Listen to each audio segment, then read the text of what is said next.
October is Breast Cancer Awareness Month. A Richmond woman is shining a light on an operation that isn't widely talked about. More than 100,000 women undergo some form of mastectomy each year.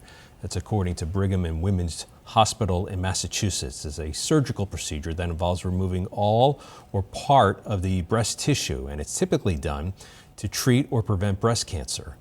Women are often presented with plastic surgery options after this procedure to create breasts, but an option that's often not represented to patients by medical professionals is flat closure. A Richmond woman is trying to change that. NBC5's Lauren Granata has her story.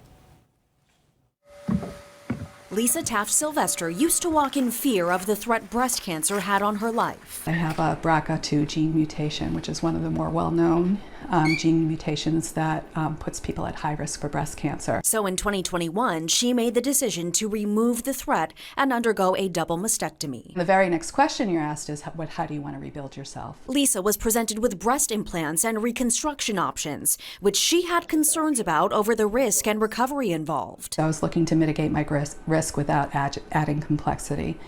And that's when I found out about going flat online. I actually found a photo of a flatty on the internet, and I was like, what is this? A flatty refers to someone who's undergone a flat closure mastectomy, removing the breast tissue and closing the chest wall to create a flat surface. As I was considering it, the questions were, am I going to still feel like myself? Am I still going to feel like a woman? And I didn't see despondent, languishing women there. I saw strength and confidence and beauty. I will say taking my bandages off for the first time, even though I knew what to expect, was startling to me. And it was like, whoa, okay, this is like my new reality. After she adjusted to her new look, I do not feel less feminine. Lisa chose to use her skills as a professional designer to create an anthology called Still, showcasing stories and images of those who have gone flat after mastectomy and still feel strong, beautiful, and confident. San Francisco at the time, Illinois, another Connecticut, Vermont, Texas, and Michigan. After receiving 4 dozen submissions,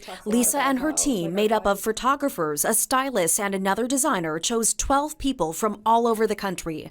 One of them was Star Ewing from Colorado, who underwent a double mastectomy over a decade ago after she discovered several lumps in her breasts. To be in that studio was magical because it was like, okay, I'm not the only one. Star initially had breast implants and underwent several revisions until she says the pain became too unbearable and she decided to go flat. I have my children.